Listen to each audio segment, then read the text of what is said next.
Hello, everybody, and welcome to another episode of Rico'S Rants. I'm your host, Rico Giorgio. First off, a couple apologies. Sorry for the sound, the light. Yeah, it's a little bit better, but it ain't gonna do much for me. So, sorry. Uh, you make do with what we gotta do. Reason why I'm in the garage is because Steph is sick, and I don't want to keep her up doing this, even though this was her idea. So, a couple other things. It's been a while since I've done a rant. Um, and it's not because I don't enjoy doing these, but I've been so preoccupied with Pod Askew, with my partner CJ. Crazy shit has happened. I haven't really informed this audience, but if you are listening to Pod Askew, then you'll know what happened. Uh, I got in a car accident. Girlfriend's car got broken into. I went to see Kevin Smith. Overall craziness. I was sick for a while. Now Steph is sick, so overall crazy shit. But as a New Year's resolution, I've been trying to do this a whole lot more. So, because Steph suggested it, I'm going to talk about The Mask of Zorro. And I just rewatched it. I'd actually rewatched it a couple months ago at work, but Steph was like, "Here's a stack of DVDs that I would like for you to pick one, watch it, do a Rico's rant. You haven't done one in a while. It's New Year's resolution." I said, "All right, all right." I picked that one because I actually know I can talk about this one. All of our other options were fine, but like some of them, I was like, "I've never seen it," and blah blah blah, and I have to go into a new state of mind. I can review movies that I've never seen and then try kind of go in blind, but I do prefer to have a little bit of knowledge about the film, the actors, the story a little bit before I do a rant. So, without any further ado, The Mask of Zorro. First off, this movie fucking holds up still. Like, and I have such a connection to this movie in ever since I was a kid that like I remember my dad when I was a little like I must have been 7 when this movie came out. I think it came out in '98. Sounds about right. My dad asked me if I wanted to go see it, and I was like the first time my dad ever asked me if I wanted to go see a movie. Because one, I was 7, but like my dad is not really a big movie, go out to a movie theater kind of guy. He really has never been, and he's not been since. Like I think I can name, you know, as many movies as I've seen with my dad in theaters on one hand. That's like one of them was the Da Vinci Code, one of them was this. Um, and yeah, as I got older and rewatching it, I can spot some plot holes and kind of like, well, what the fuck? Why does if they're gonna blow up the fucking mining thing, why are they giving that dude water? Like shit like that. But you have to go into this movie kind of being like, you know what this movie is? This is the Mexican Batman. This is uh, the Hispanic Pirates of the Caribbean. This is the Latin Indiana Jones. It really is that. To the point where, just like Zorro swashbuckling, I'm grinning, from fucking ear to ear watching this movie. It has a lot of charm, and it's also for me the most Robert Rodriguez movie that he didn't do. But I could just see like, fuck, this is very similar to Desperado without being Desperado. Obviously, Antonio Banderas, obviously the Hispanic culture and the, anti-hero and the vigilantism and shit like that. But it's also, like I said, it's Pirates of the Caribbean because I believe it's the same screenwriters who did the Pirates of the Caribbean franchise, Elliot and Rossio, and it's got that adventurism of swashbucklingism and Indiana Jones adventure, and obviously Zorro was the originals Zorro, the old comic books, the legend of Zorro was an inspiration for Batman, to the point where he's got a bat cave, he's got a butler. Like, I see it. So it's a lot of nostalgia, but it's not just, oh, I saw this when I was a kid. This is pretty good. I liked it when I was a kid. I like it now. It still holds up, just as like I recommend this at work. So, and I get a lot of people being like, really, The Mask of Zorro? I'm like, it's better than The Legend of Zorro. The Legend of Zorro sucks. But I'm not talking about The Legend of Zorro. I'm talking about The Mask of Zorro. So, and I'm going to try and go into this blind. I have my phone nearby, but I don't really want to look up the research. First things first. There's this weird transition in Anthony Hopkins' career where after Silence of the Lambs, they wanted to give him villain roles, and he kept saying, no, I want to do the hero mentor. Like, he was in a weird way a precursor to Liam Neeson. Like, Liam Neeson for a while, like, circa 99 to about 2007 or so, was the older mentor. Like, he was the Qui-Gon Jinn. He was the Ra's al Ghul, who became a villain, but was still a mentor. Anthony Hopkins, like, I explained this to Steph because we saw Bram Stoker's Dracula, the Francis Ford Coppola one, and she could not understand that Anthony Hopkins played Van Helsing. It just didn't make sense to her. And I said, this is Anthony Hopkins' thing. He's the older, wise mentor, the guy who knows everything, and yeah, he's Hannibal fucking Lecter, but he's also this laid back hero. And I gotta say, you see it, especially in this movie. In this movie, in the very beginning, it looks like a young Anthony Hopkins. I mean, they dyed his hair and all that shit. But he looks youthful. He looks 45. He looks young enough to still, swing a blade and swing off of his whip and take on 50 dudes. But you also get off the impression that he's older and he's tired and he's only got a few more adventures left. And I like that. I really like this aging hero motif that has been around for fucking ever. Like, now it's a new thing. Now it's the thing. It's old Rocky. It's old Rambo. It's the Equalizer. It's Taken. It's all these characters that are like, I'm in for one last fight. And I would argue that this was sort of the beginning of that craze with Hopkins. And Hopkins looks good.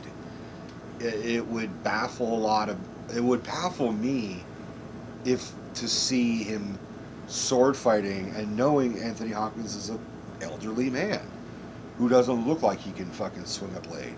He's more calm and reserved, and he's not really doing a lot of action. This is the most action-adventure Anthony Hopkins film, but it's not just Anthony Hopkins. You get Antonio Banderas, and there's a part in this movie where Hopkins says, there's one thing that you're going to have to learn, but I'm going to have a hard time teach you. I'm paraphrasing. And it's charm.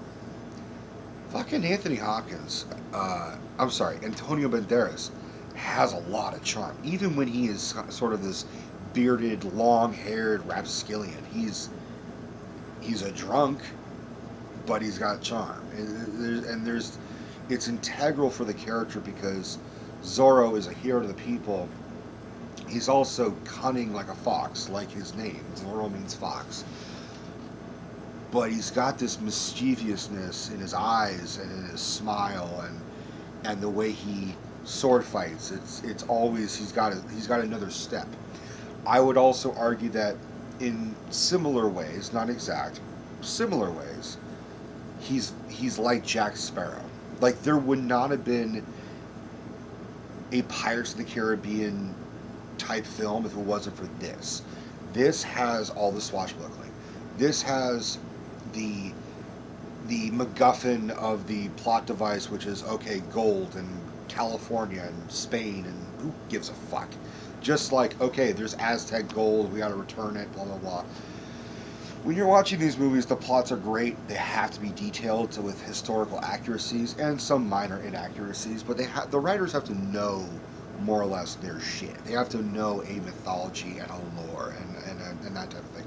But really, you want to see cling, cling, cling, z, z, z, gallop, gallop, gallop, and then boom, movie. That's really what this movie is, and it's not a bad thing. This is an action-adventure blockbuster film, and it works really well. Now, going on to the more casting, I did, for a while, despite my praise for Anthony Hopkins, a Welshman, he fit the scene as a Spaniard than Catherine Zeta-Jones, also another Welsh woman. I don't know why, but I guess looking at Catherine Zeta-Jones, I just said she just doesn't look Spanish to me. Not that Anthony Hopkins did much either, but I guess the better the actor, the more you're willing to kind of be like, all right, that's fine. He's convincing enough. But after kind of rewatching it, I still was like, I don't know. Does she look Spanish? Steph pulls out her phone and literally typed in Spanish-looking women or something. Shows me. First off, when you Google search Spanish women, there's a lot of them just holding roses and shit. I didn't know that, but okay, that's a thing. And I gotta admit, a lot of them look like Catherine Zeta-Jones. A lot of them paler than I expected, and it's my own. I knew that. I knew Spanish people are usually much more lighter skinned than other Latin country population people. So, whatever. So after watching it, I'm like, okay, it's not Selma Hayek, but I get it. I get why they cast Catherine Zeta-Jones. I buy it. I also kind of dig the fact that, father-daughter characters are played by the only two Welsh people in the fucking movie, which I was like, alright, that's pretty good. I did read that before it was Anthony Hopkins for De La Vega, it was actually supposed to be Raul Julia. For those who don't remember Raul Julia, brilliant actor, but he died right before, right before this movie was in production, and he played Gomez Addams in the Addams Family movies. And he wasn't just that zaniness. He actually was a very serious and somber actor, and I kind of would have liked to have seen him do it, especially since in the Addams movies we know he can wield the blade very well. So, missed opportunity, but Anthony Hopkins makes it very well. He makes it very well his own. Other excellent sword fighter is Antonio Banderas. From what I read, Bob Anderson, legendary sword fighter of cinema history, Bob Anderson, said that out of all the people that he's trained to sword fight, including Errol Flynn, Antonio Banderas was the most talented and most skilled. And even Banderas trained for 4 months with a Olympic sword fighter. That's how insane he got into this role to learn how to do it properly. Plus, he did as many stunts as he possibly could. I gotta give credit to Antonio Banderas. I was never overly fond of a lot of his movies. I loved Desperado, and I loved him in Once Upon a Time in Mexico. But I always kind of found them to be this weird caricature of himself. The way he delivers his lines, "Hello, my name is Antonio Banderas." Like that weird, kind of harsh whisper, the way he speaks, "No," But that charm that we talked about works perfectly in this. And everyone's good in it. Even the actor who plays Raphael, the older antagonist, he's very good. I should at least just bring up the cast. just to give them their due credit. Um, the scenery is great. It does feel like old California. It looks and feels like Northern California. Um, and to the ignorant, it looks like Mexico. I mean, to someone who doesn't really pay attention to plot, it's like, it's Mexico. Okay, fine. Well, it's Mexico. Hate to break it to you, California was once Mexico. uh, so, who else? The guy who plays Raphael, he has this, like, he's more of a evil villain than average, because not only does he fuck up Anthony Hopkins' Zorro, but like he steals his daughter. Which, spoiler, and by the way, if you've never seen Mask of Zorro, why are you watching? Why are you watching this? I want to spoil the fuck out of it. He steals his daughter, which is Elena, played by Catherine Zeta-Jones, 20 years later. So he steals his enemy's child and raises it his own. That's fucking ballsy. Um, okay, cast. Here we go. Thank you, Wikipedia. I really appreciate this. Stuart Wilson. Now, I don't know Stuart Wilson that much, but he's good in this. I think he's English, and you can kind of hear a little bit of the English accent, but you can just kind of say, okay, well, they're not going to have everybody have a Hispanic accent. Obviously, Anthony Hopkins, Catherine Zeta-Jones, their accent's going to slip out. But he does he does a good job. He was in Lethal Weapon 3? Really? Weird. Hot Fuzz. I do recognize him in Hot Fuzz. Okay. Well, Stuart Wilson, you did a good job. But honestly, the character and the actor who plays him that really kind of shines for me is, I'm probably going to fuck up his name, Matt Lesher. Letsher. Lesher. Similar to Lecter. I guess not. He plays Captain Harrison Love. And from my research, there was a dude named Harrison Love, and he was a motherfucker.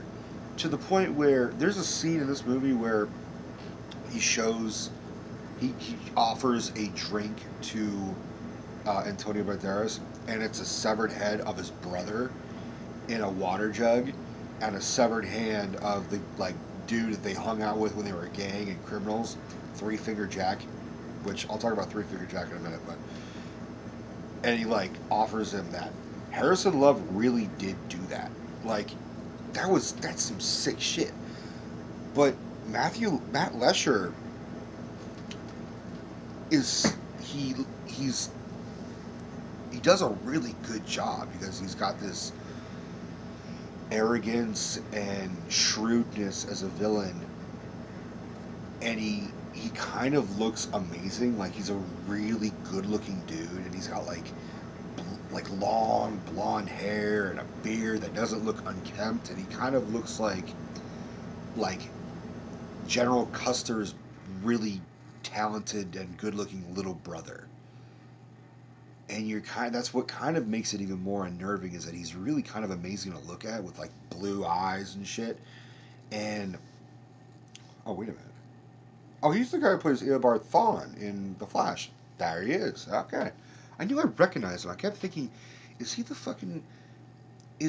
dude who plays from the older brother in Malcolm in the Middle? He looks so much like fucking Francis. Where's Francis? Wrong Francis. So, yeah, this dude, really good dude. He really, really great in this movie, and the villain is just underrated as fuck. It has one of the most satisfying deaths for a revenge film, which is really kind of what this is. Yeah, they're saving the people, they're trying to save the people of California, but this is a revenge movie for sure. Three Finger Jack. I want to talk about him for 1 second. I have, like I said earlier, I have some minor problems now with this film going into it. There's a part where Three Finger Jack and the Murrieta brothers, which is Alejandro and Joaquin. Alejandro is Antonio Banderas.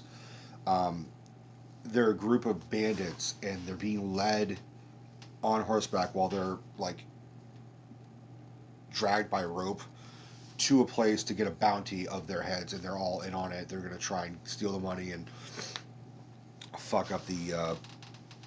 They're all bounty hunters. So they're just trying to fuck with everybody. There's a part before that where they're like doing this, and Three Finger Jack is like singing a song, and for the audience, we are first led to believe that he actually is a bounty hunter and he did capture these guys, and they're not like in on it. Makes them sing a song, throws a canteen of water at them. It's empty, and they like, and then he laughs and he's just, and then drags them, and then it's revealed that they're all in on it. Why was that a thing? That's just for us to be fooled. But I was like, if they're all in on it and they're all buddies, why would this scene have happened? It's sort of it's to cheat the audience, but logically it makes little to no sense. I have issues with that sometimes, where it's just like, we're gonna cheat the audience, but wait, it's like, no, as a film fan, you can't separate just the fictional characters and then be like, but fictional characters should be well written. This wouldn't be a thing.